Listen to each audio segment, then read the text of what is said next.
하나님 말씀은 사무엘상 16장입니다. 사무엘상 16장 1절 말씀부터 말씀해 보도록 하겠습니다. 사무엘상 16장 1절입니다. 여호와께서 사무엘에게 말씀하시기를 내가 사울을 버려 이스라엘의 왕이 되지 못하게 하였는데 네가 언제까지 사울을 위해 슬퍼하고 있겠느냐? 너는 너의 뿔에 기름을 채워가지고 가거라.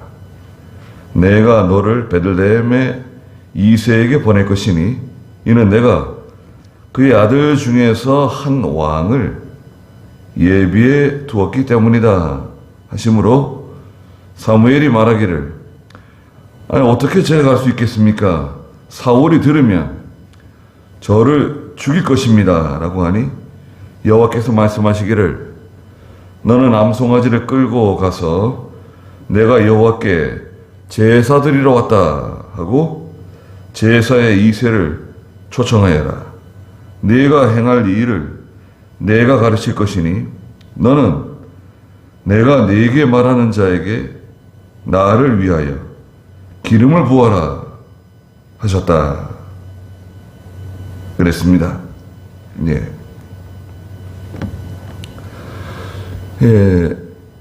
사울이 하나님의 뜻대로 하나님의 명령을 잘 순종해서 행하지 않기 때문에 하나님께서 사울을 버리셨다고 말씀하셨어요. 그래서 네가 말씀을 버렸기 때문에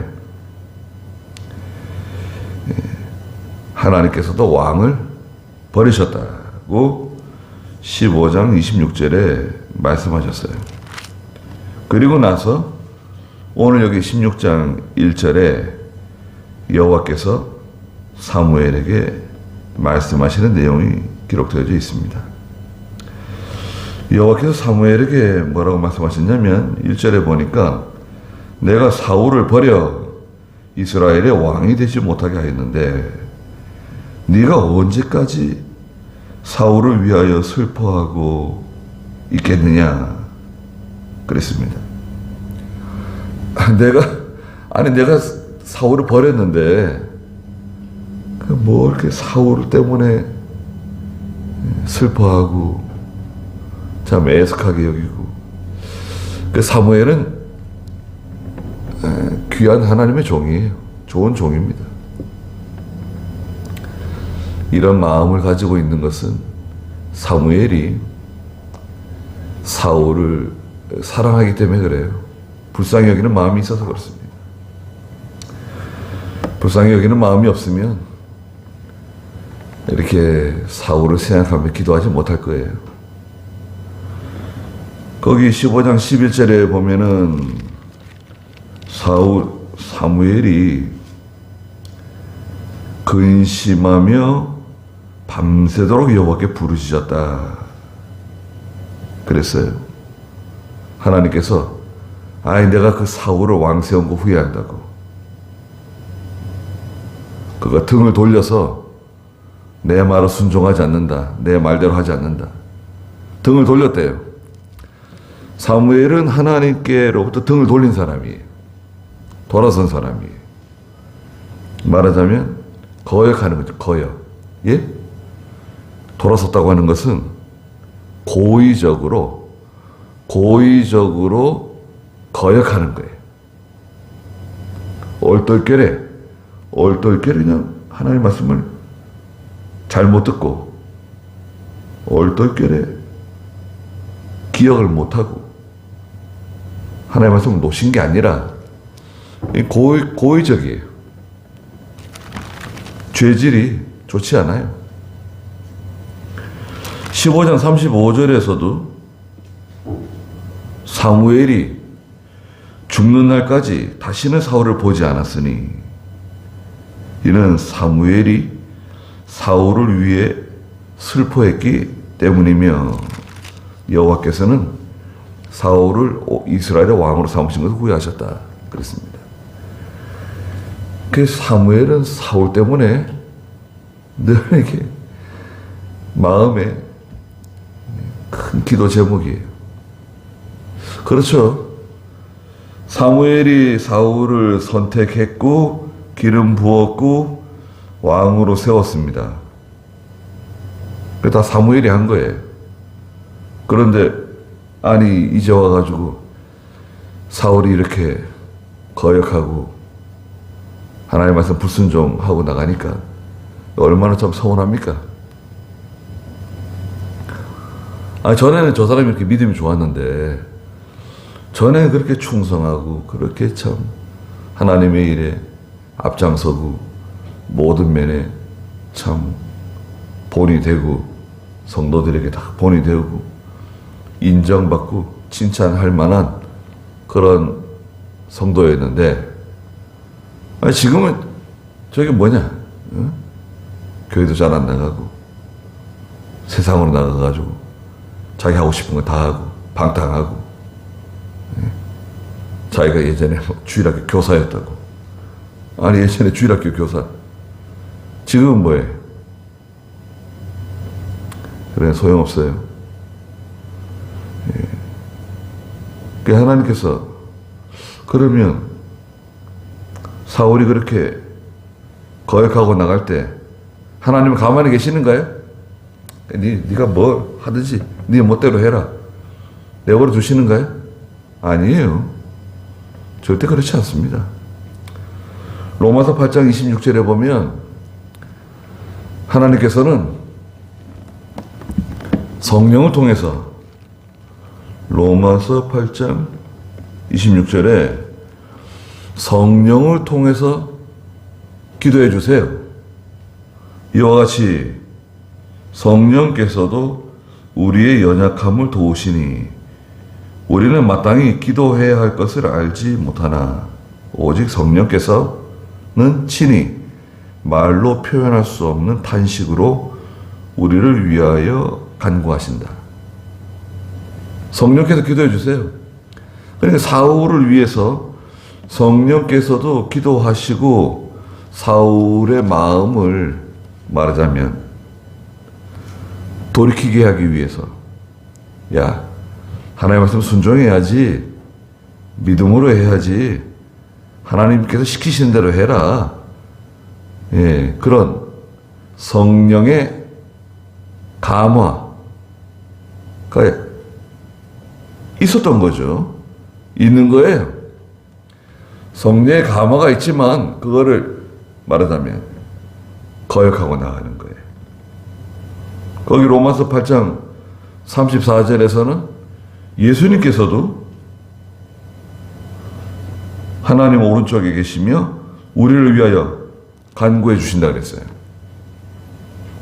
여러분 성령께서 말로 표현할 수 없는 탄식으로 우리를 위해서 기도해 주시고 우리를 위해서 기도해 주세요. 성령께서 또 보좌 우편에 계신 예수님께서도 저와 여러분들을 위해서 기도해 주고 계세요. 얼마나 감사합니까? 참 이런 거 감사해야 되는데 그죠? 예, 감사해야 됩니다. 그러니까 이제 사울을 위해서 슬퍼하고 애석해하고 그만해라. 그리고 첫째 16절 마지막에 보니까 너는 너의 뿔에 기름을 채워가지고 가라는 거예요. 그 뿔, 제사장이 쓰는 뿔이 있어요. 선지자가 쓰는 뿔이 있어요. 이 뿔은 기름을 담는 그릇이에요. 네? 뿔. 뿔 그 속에 비어 있잖아요. 여러분 황소 뿔이 이렇게 달려 있는데 그 뿔이 통뼈인가요? 황소 뿔 있잖아요. 그 뿔이 전체가 다 뼈로 돼가지고 통뼈로 되어 있는 건가요? 그렇지 않죠? 보셨어요? 김정희 선생님 보셨습니까? 황소 뿌리기 통뼈가 아니에요. 뿌리 부러질 수도 있습니다. 속끼리 싸우든지 지가 막 성질 부리다가 황소 이 뿌리 부러진 애들이 있어요. 그럼 또 뿌리 더 자라납니다. 그런데 뿌리 부러지면 보면 속이 비어 있어요. 속이 비어 있고 이게 이렇게 우리 손톱 발톱 자라는 것처럼 자라가지고 다시 또 이렇게 자라납니다. 그러니까 그 뿔, 양의 뿔, 염소의 뿔, 그 순양의 뿔일 거예요. 뿔에다가 기름을 채워가지고, 기름은 감람유죠. 올리브유라고 하는 감람유를 채워가지고 내가 지시하는 것을 가라. 두 번째는 내가 너를 베들레헴 이새에게 보낼 것이다.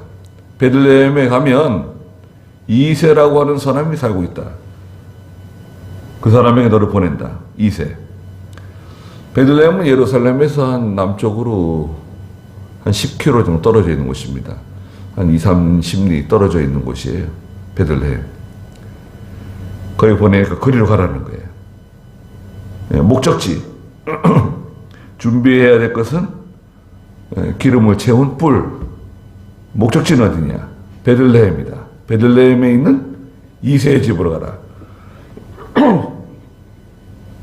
세 번째는 이는 내가 그의 아들 중에서 이새의 아들 중에서 한 왕을 예비해 두었기 때문이다. 왕을 예비해 뒀다는 거예요. 이새의 아들 가운데 사울의 후임자 차기 이스라엘의 왕을 나 예비해 뒀다. 가라고. 그랬더니 사무엘이 예 알겠습니다. 가겠습니다. 그랬나요? 2절에 보니까 사무엘이 말하기를 아니 어떻게 제가 갈 수 있겠습니까? 사울이 들으면 저를 죽일 것입니다. 자기 대신 왕 세우러 간다니까 그거 알게 되면 들통나게 되면 사울이 저를 죽이려고 달려들 겁니다. 하니까 여호와께서 말씀하시기를 너는 암송아지를 끌고 가서 내가 여호와께 제사 드리러 왔다. 그렇게 말하라는 거예요. 자, 사무엘이 베들레헴에 간다 그러면 아니 베들레헴 뭐하러 가려고 그러십니까? 가령 물어본다 그러면 내가 베들레헴에 가서 하나님께 제사 드리려고 그런다. 하나님께서 내게 명령하셨다. 베들레헴에 가서 내게 제사하라고 명령하셨기 때문에 내가 암송아지 한 마리 끌고 가서 베들레헴에 가서 하나님께 제사 지내려고 그런다. 거짓말이 아니에요. 거짓말 아니죠. 거짓말하는 거 아닙니다. 그러나 그 비밀스러운 것은 말해주면 안 돼요. 하나님의 일은 비밀이에요. 여러분. 하나님의 말씀은 다 비밀입니다. 예수님도 비밀이고요. 복음도 비밀입니다.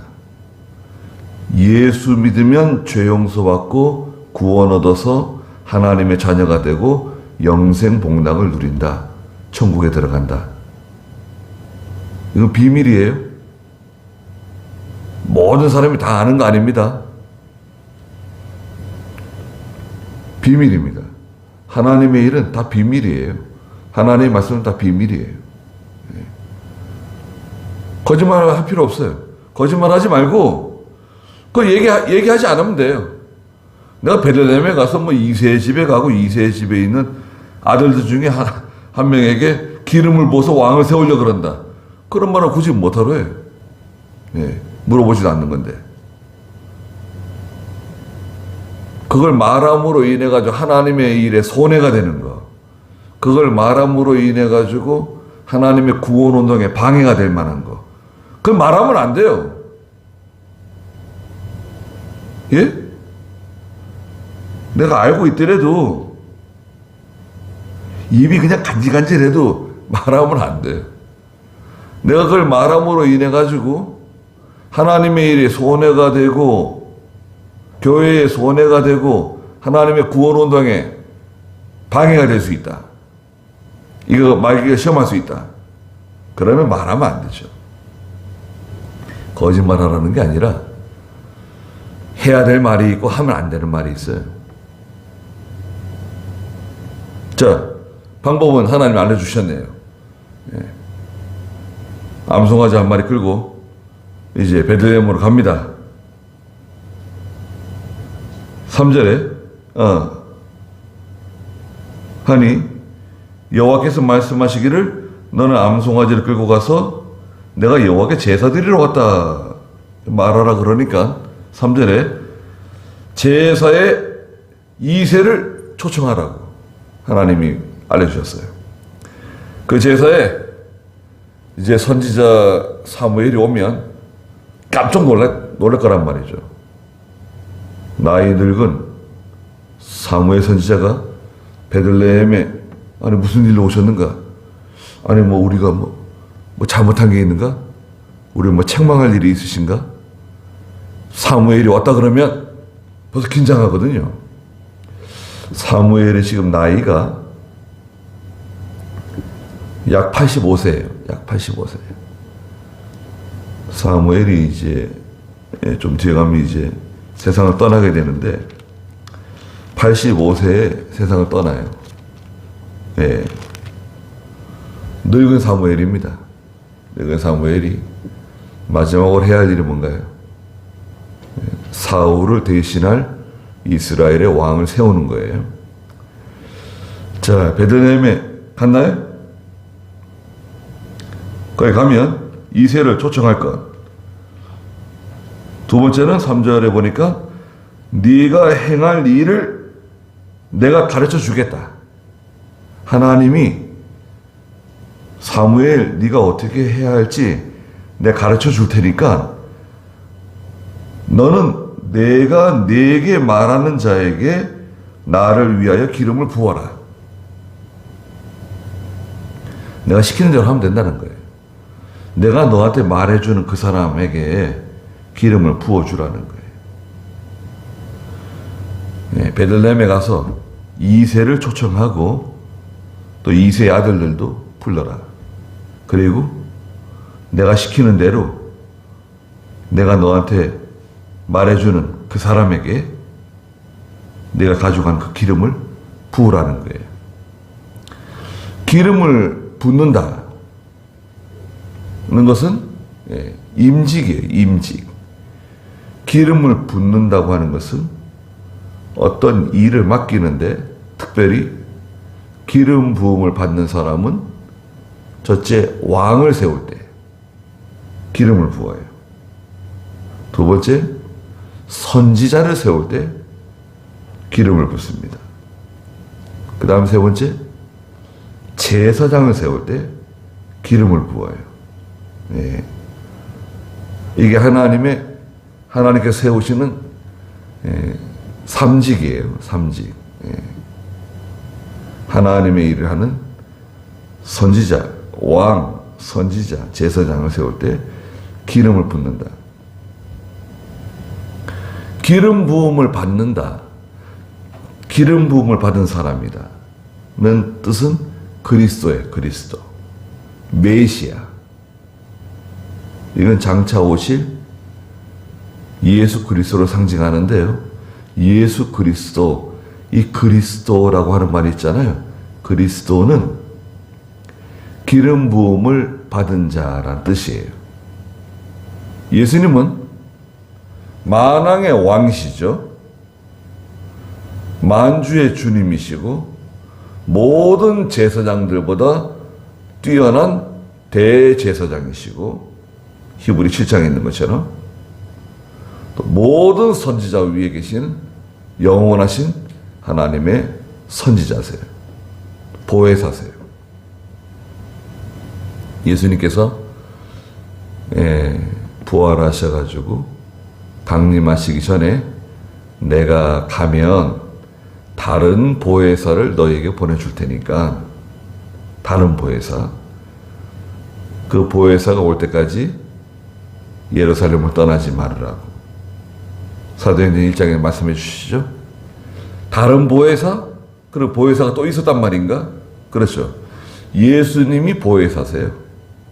하나님과 하나님의 백성들 사이에 중보자, 대언자, 변호자. 내가 보혜사였는데 내가 이제 가니까 다른 보혜사를 너에게 보내줄 거다. 다른 보혜사는 성령이시죠. 성령을 너에게 보내주실 것이다. 말씀하셨어요. 자, 그래서 사무엘이 여호와께서 말씀하신 대로 4절에 보니까 베들레헴에 갔습니다. 예, 예루살렘에서 이제 남쪽으로 한 10km 정도 떨어진 예루살렘으로 내려갔어요. 아니, 베들레헴으로 내려갔습니다. 베들레헴은 다윗의 동네죠. 다윗의 동네. 다윗이 태어난 곳이죠. 베들레헴. 거기에 들어갔는데요.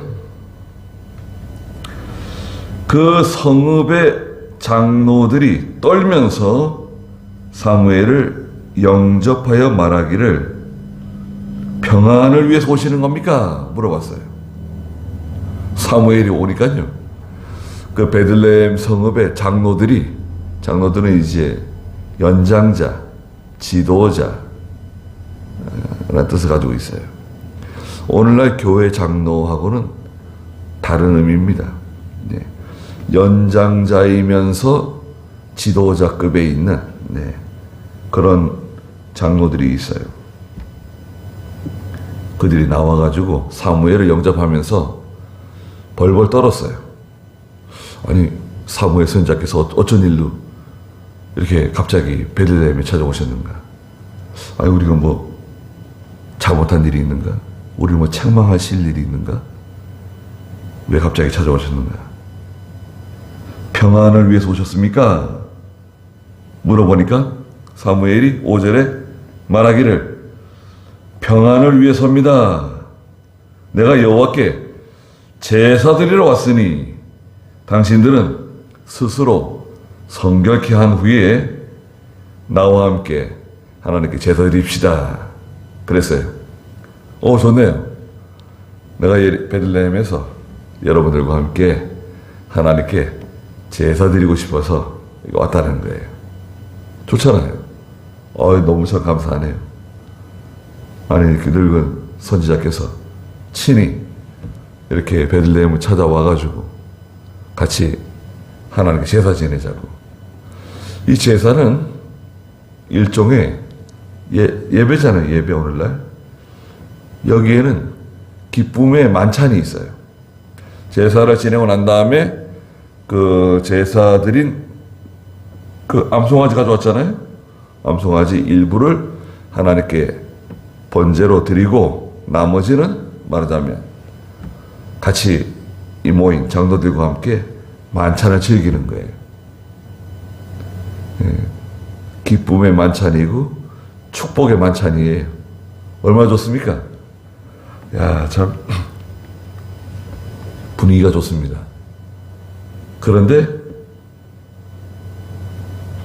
5절 마지막에 보니까 이새와 그의 아들들을 성결케 하고 제사에 청했다 그랬습니다. 사람 보내가지고 이새와 그의 아들들을 이 제사에 초청했어요. 이새가 깜짝 놀랐을 것 같아요. 아니, 사무엘 선지자가 베들레헴에 오셨다는데, 아니, 왜 나를? 어떻게 나를 아시고 나를 부르시는 건가? 또 우리 자녀들은 아이들은 왜 부르시는 건가? 예. 걱정을 많이 했을 것 같아요. 이거 뭐 우리 아들들 중에 누가 뭐 잘못한 일이 있는가? 뭐 좋지 않은 소문이 있는가? 무슨 일 때문에 우리 아이들을 같이 데려오라 그러시는 건가? 그래서 여하튼 간에 사무엘이 부르니까요.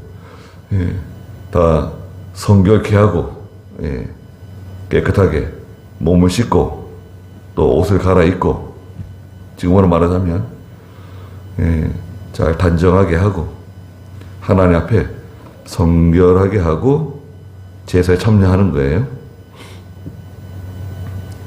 오늘날도 그렇죠. 예배당에 올 때 우리가 몸을 단정하게 하고 깨끗하게 하고 예배당에 오잖아요. 그게 정상입니다. 하나님을 사랑하는 백성은 하나님 앞에 나올 때 마음가짐도 중요하지만 이 복장도 중요합니다. 네. 조심해서 하나님께 나와야 돼요. 하나님을 알면 알수록 조심하게 돼 있어요. 거룩하게 하고 나오라고 제사 참여하라고 연락을 줬어요. 그리고 이제 드디어 제사를 드렸습니다. 6절에 보니까 그들이 왔어요. 이새와 이새 아들들이 다 이제 제사에 참여했습니다. 사무엘이 이새의 첫째 아들 엘리압을 보고 생각하기를 과연 여호와의 기름 부음을 받을 만한 자가 그분 앞에 있구나. 이야, 이거 엘리압이 얼마나 잘생겼는지요. 키도 크고 잘생겼던 것 같아요. 과연 여호와의 기름 부음을 받을 자가 여기 있구나. 그렇게 생각했어요. 그런데 하나님께서 7절에 여호와께서 사무엘에게 말씀하시기를 그의 용모 그의 큰 키를 보지 마라 그랬습니다. 이 엘리압이 잘생긴 사람인 것 같아요. 생기기도 잘생기고 또 키도 크고. 그런데 하나님은 그거 보지 말라는 거예요. 그의 용모나 키를 보지 마라. 내가 그를 버렸기 때문이다. 하나님이 엘리압은 버렸대요. 하나님께서 엘리압을 미워한다. 엘리압을 구원받지 못한다. 이런 뜻이 아니라 엘리압은 해당 사항이 없다 이거예요. 엘리압을 선택한 게 아니다. 그 사람 아니라는 거예요. 내가 보는 것은 사람들과 같지 않다. 사람들은 외모를 보죠. 사람들은 외모를 봅니다. 나는 외모를 보지 않는다. 그게 거짓말이에요. 이미 다 연구를 한 거예요. 남자는 여자를 볼 때 마음씨를 보는 거예요? 제일 먼저? 외모를 봅니다. 몇 프로나 외모를 볼까요? 제일 먼저 외모. 한 95%, 96% 그래요. 그럼 여자분들은 남자를 볼 때 외모를 보지 않고 나는 그 사람의 마음씨를 본다. 그러는가요? 절대 그렇지 않습니다. 여자들도 마찬가지예요. 80% 이상이에요. 80% 이상. 근데 그 조사도 정확하게 양심적으로 했으면 그것도 90% 이상 될 거예요. 그 사람은 외모를 봐요. 얼굴. 얼굴을 보고 예전에 우리나라에는 그 신원서판이 있었죠. 신원서판. 그 외모를 보고 말하는 것이죠. 말하는 거. 그 다음에 글씨를 쓰는 거 있잖아요. 글씨에 그 사람의 그 인품이 드러나거든요. 글씨를 쓰는 거 있잖아요. 안중근의 글씨, 박정희 대통령의 글씨, 이승만 대통령의 글씨, 있잖아요. 글씨에 그 사람의 그 성격이 드러나죠. 글씨를 보면, 많은 걸 알 수가 있대요. 그 판은 뭔가요? 평판이에요, 평판. 일종의 그 사람에 대한 평판이 있잖아요. 사람들이 그 사람에 대해서 어떻게 말하고 있는지, 어떻게 생각하는지, 어떻게 평가하는지, 그런 걸 보는 거예요. 굉장히 중요하죠. 예, 중요합니다. 신원서판. 하나님께서는 내가 보는 것은 사람들과 같지 않다. 사람들은 외모를 보는데 나 외모 보지 않는다는 거예요. 사람들은 외모를 보지만 여호와는 중심을 보기 때문이다. 그랬습니다. 예, 하나님은 중심을 보신대요. 중심은 뭔가? 로마서 2장 11절에도 외모로 사람을 판단하지 말라고 말씀하셨어요. 예, 로마서 2장 11절에 사도 바울이 이는 하나님께서 사람을 외모로 취하지 않으시기 때문이다. 뭐 유대인이다, 헬라인이다, 뭐 자유자다, 종이다, 이방 사람이다, 뭐 이런 거 따지는 게 아니다. 그거 외모를 가지고 사람 평가하면 안 된다. 부자다, 가난한 사람이다, 공부를 많이 한 사람이다, 공부를 적게 한 사람이다, 좋은 직장에 있다, 뭐 직장이 변변치 않다, 그런 거 따지는 게 아니다. 사도행전 13장 그 22절에서는 하나님께서 내가 다윗을 만났는데 다윗이 뭐라 그랬습니까? 내 마음에 합한 사람이라고 그러셨어요. 사도행전 13장 22절에 보니까 그를 패하시고 사울을 패하셨죠. 그들을 위하여 다윗을 왕으로 세우시면서 그에 대하여 증언하여 말씀하시기를 이새의 아들 다윗을 만나니 내 마음에 맞는 사람이다. 그가 내 모든 뜻을 행할 것이다. 라고 하셨다는 거예요. 하나님의 마음에 맞는 사람. 예. 그걸 보는 거예요. 하나님의 마음에 맞는 사람. 하나님 마음에 맞는 사람은 어떤 사람인가? 자, 중요합니다. 하나님 마음에 맞는 사람은 첫째, 자기를 위하는 사람이 아니에요. 하나님을 위하는 사람이에요. 자기를 위하지 않고 하나님을 위하는 사람, 하나님의 나라를 위하는 사람, 하나님의 일이 잘 되는 것이 중요하다. 자기를 위하는 정신이 있으면 하나님 마음에 합한 사람 아니에요. 나는 하나님 마음에 합한 사람인 것 같아. 자기를 위하는 마음이 없어야 돼요. 두 번째는 하나님 말씀 순종자예요. 하나님의 명령, 하나님 말씀을 지키고 순종하는 사람이어야 돼요. 그래야 하나님 마음에 맞는 거예요. 내가 다윗을 만났는데 다윗은 내 명령을 지키는 사람이다. 또 하나님 말씀대로 하는 사람이다. 세 번째는 전심으로 하나님만 찾는 사람이에요.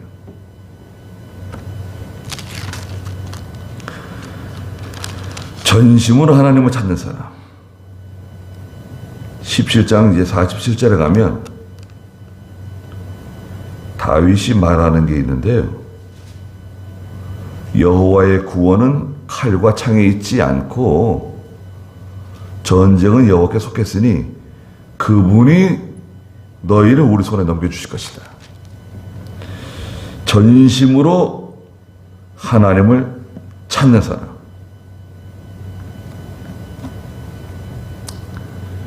그러니까 하나님 마음에 딱 맞는 거죠.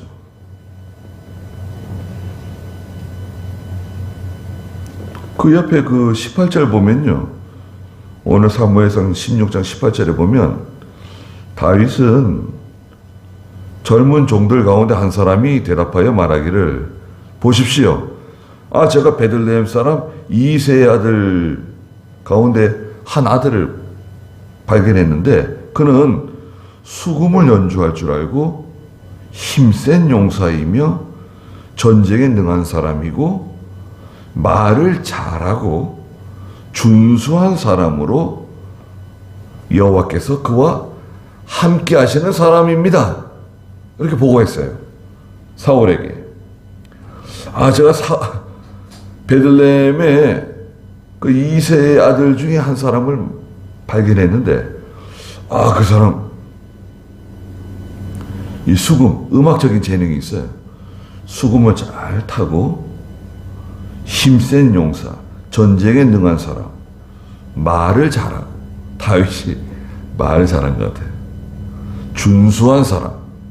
준수하다고 하는 것은 뭐 키가 크다, 뭐 잘생겼다 그런 것보다도 사람을 봤을 때 그 호감이 가는, 사람 믿을만하다, 괜찮은 사람인 것 같아, 이런 거 있잖아요. 사람을 딱 봤을 때 괜찮은 사람인 것 같아, 그런 느낌이 있잖아요. 준수한. 또 여호와께서 그와 함께 하시더라. 다윗은 그런 사람이었어요. 자, 그러면 이제 엘리압은 첫째 제꼈습니다. 엘리압은 탈락. 둘째, 8절에 보니까 이새가 아비나답을 불러 사무엘 앞으로 지나가게 하니 사무엘이 말하기를 이 사람도 역시 여호와께서 택하지 않으셨습니다. 아비나답 둘째도 지나가고, 셋째, 이새가 또 9절에 산마를 지나가게 하니 사무엘이 말하기를 이 사람 역시 여호와께서 택하지 않으셨습니다. 그랬어요. 그래가지고 10절에 보니까 이새가 그의 7 아들들을 사무엘 앞으로 지나가게 했다. 7 아들들? 이름이 있나요? 7 아들? 여기는 엘리압, 아미나답, 산마는 또 다른 이름으로 또 불러요. 그 역대상 2장에 보면요, 이름들이 기록되어 있어요. 역대상 2장 15절에 보면, 역대상 2장 15절에 13절부터 보면요, 역대상 2장 13절에 이새의 맏아들은 엘리야, 둘째는 아비나다, 셋째는 시므아, 산마라고도 하고 시므아라고도 부르는 시므아가 있고요. 넷째는 느다네, 다섯째는 라떼, 여섯째는 오셈, 일곱째 다윗을 낳았고, 7 아들이 8이라 그랬는데, 요게 지금 기억해 두세요. 7째 다윗이 있고요. 원래 7째가 있었는데 일찍 죽은 것 같아요. 다윗이 막내인데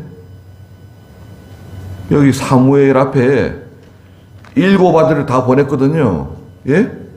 사무엘 앞으로 7명의 아들이 다 지나갔어요. 다윗은 아직 여기 나타나지 않았어요.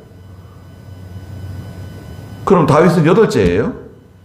그런데 역대상 2장에서는 7째 다윗이 기록되어 있어요. 그러니까 그 사이에 아마 어린 나이에 그 7째 아들이 다윗의 바로 위의 형이 일찍 세상을 떠난 것 같아요. 그리고 누이가 둘이에요. 누이가 수루야와 아비가일. 그러니까 형제가 모두 열이에요. 열. 남자가 8, 딸이 2. 10명의 형제입니다. 자, 7 아들들이 사무엘 앞으로 지나갔는데 없어요. 하나님께서 택한 사람이 없어요. 아니, 분명히 하나님께서 내가 이세 아들들 가운데 한 사람 왕으로 택했다고 말씀하셨는데 이거 이상한 일이잖아요. 사무엘이 이세에게 물어봤어요. 여호와께서 10절 마지막에 보니까 이들을 택하지 않으셨습니다. 그리고 이세에게 11절에 이 아들들이 전부입니까? 물어봤어요. 여기 있는 이 아들들이 다 전부냐? 물어봤어요. 다냐? 그랬더니 이세가 말하기를 아닙니다. 아직 막내가 남아 있습니다. 막내? 그 사람 어디 있냐? 그 사람 걔가 지금 양을 치고 있습니다. 들에서. 형들이 지금 다 여기 와 있어가지고 남아가지고 혼자서 형들 대신 양을 치고 있습니다. 양을 돌보고 있습니다. 그러니까 이세에게 말하기를 사무엘이 사람을 보내가지고 그를 빨리 데려와라. 예. 그가 여기 올 때까지는 우리가 식탁에 앉지 않을 것이다. 데려오라고 지금 당장. 아니 그걸 왜 미리 얘기하지 않았냐? 빨리 데려오라고. 그래서 이제 다윗을 데려오죠. 그 다윗은 17장 여기 7절에 보면요. 그 뒤에 17장 7절에 가서 보면 뭐라고 말합니까?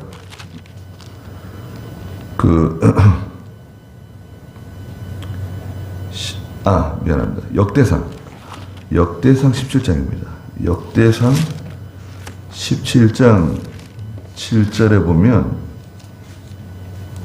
역대상 17장 7절에 다윗이 그런 말을 해요.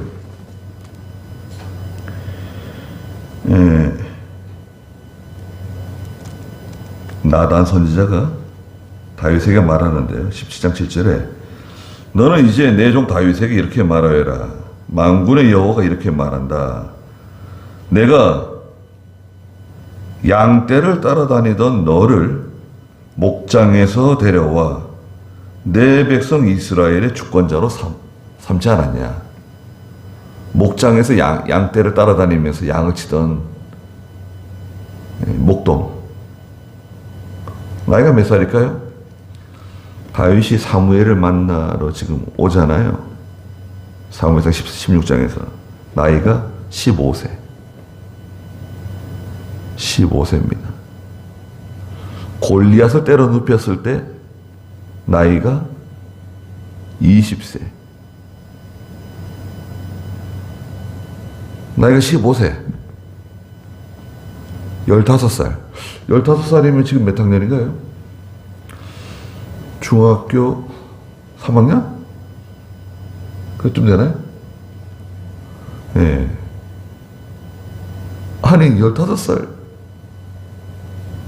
믿음을.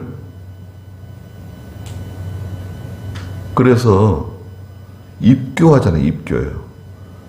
유아 세례를 주고 나서 입교를 할 때 보통 나이를 14세, 15세, 그때 입교를 합니다.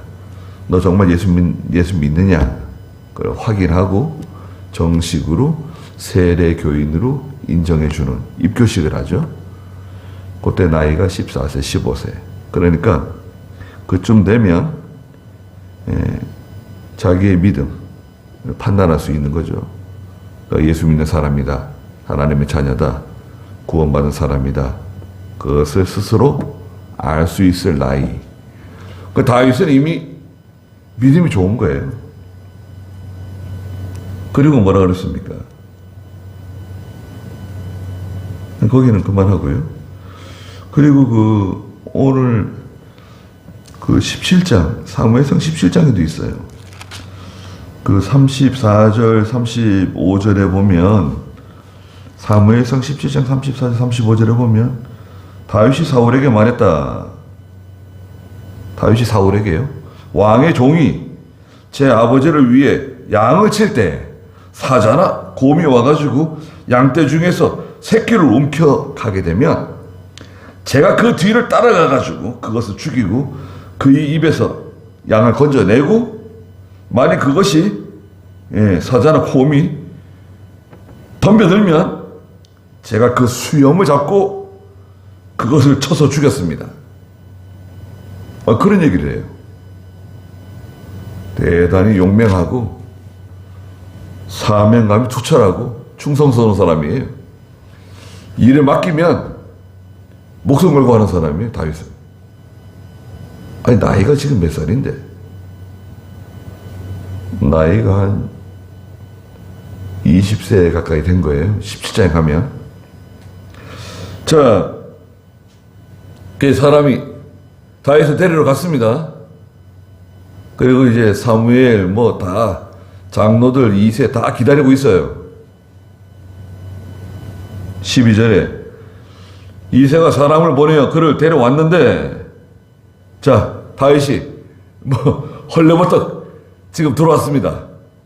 사무엘이 기다리고 있다가 다윗을 딱 처음 다윗을 보는데요. 다윗을 딱 보니까 그는 혈색이 좋고, 혈색이 좋대요. 이게 무슨 말일까요? 지금 막 달려와가지고 막 숨가쁘게 막 정신없이 달려와서 그래가지고 그냥 얼굴이 발갛게 상기돼 있었던가? 그게 아니라 사무엘이 보니까요, 다윗에게 하나님의 은혜가 있는 거예요. 하나님의 은혜가 함께하는 사람, 그것을 여기서 혈색이 좋다 이렇게 표현한 거예요. 눈이 아름답다. 눈이 교만한 눈, 욕심 있는 눈, 음란한 눈이 있는데 다윗의 눈을 보니까 눈이 아름다워요. 눈이 맑고 욕심이 없고, 눈을 보니까 이 사람 진실한 사람이에요.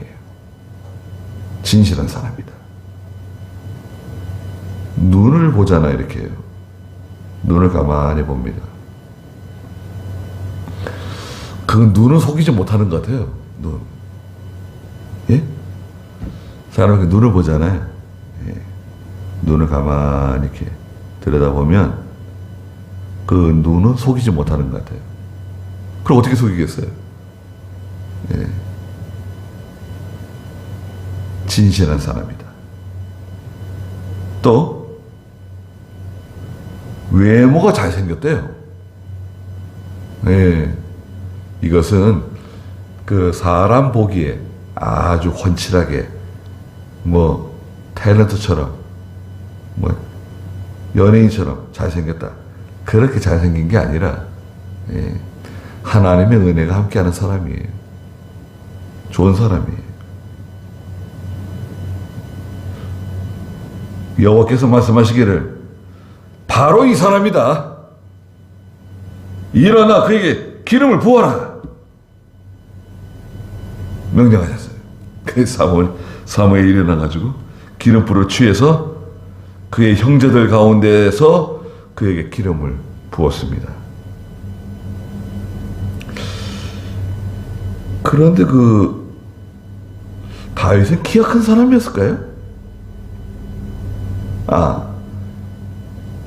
15세의 다윗, 나이가 아직 어리죠. 한 20세 가까이 됐을 때, 20세쯤 되었을 때, 17장 가면 이제 나이가 좀 몇 년 지난 거예요. 17장 38절 39절에 보면 다윗이 골리앗과 싸우기 위해서 나가려고 그러는데 사울왕이 자기의 갑옷을 입으라고 줍니다. 사울 왕이 키가 크고 잘생겼잖아요.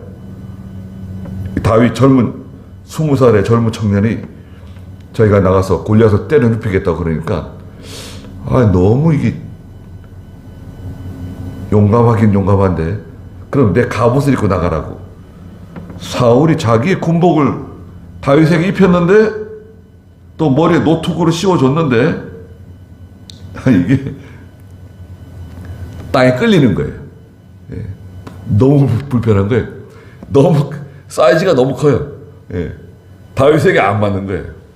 그런 거 보면 다윗이 사울처럼 뭐 이렇게 키가 크고 뭐 진짜 정말 사람이 체격이 좋다.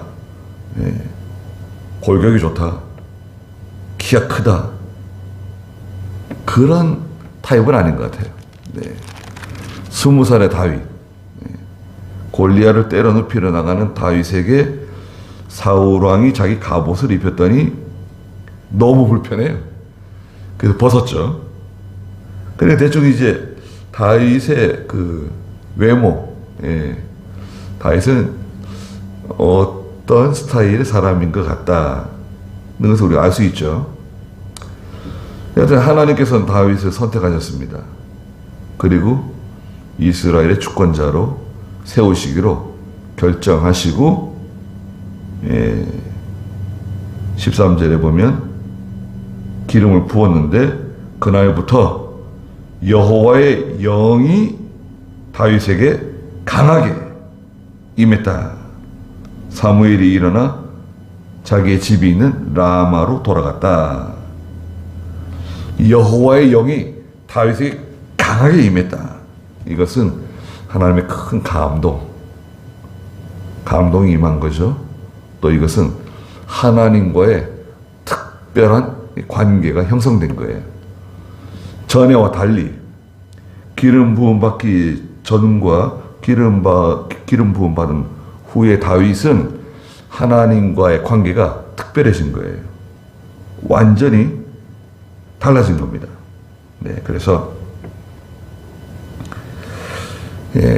하나님께서 다윗을 선택하시고 이스라엘의 주권자로 세우셨습니다. 그래서요, 사무엘상 1장, 2장에도 보면 한나가 그런 기도 하잖아요. 2장에 보면 하나님께서 참 빈천한 사람, 거름더미에 있는 사람 불러다가 귀족들과 함께 앉게 해주시고 또 기둥과 같은 사람으로 세워주신다. 참 천하고 보잘것없고 사람들 보기에는 참 하찮은 사람인데 하나님께서 그 사람을 선택하시면 나라의 왕도 세우고 대통령도 세우고 다 세우는 거예요. 그래서 하나님께서 좋은 사람을 세우시면 그 나라와 백성들이 복을 받은 거고요. 아주 악독하고 미련한 왕을 세우시면 그 나라와 백성들은 하나님의 저주를 받게 되는 겁니다. 지도자, 좋은 지도자가 우리에게 있느냐? 아니면 악한 지도자, 어리석은 지도자가 우리에게 있느냐? 이거는 참 하늘과 땅 차이예요.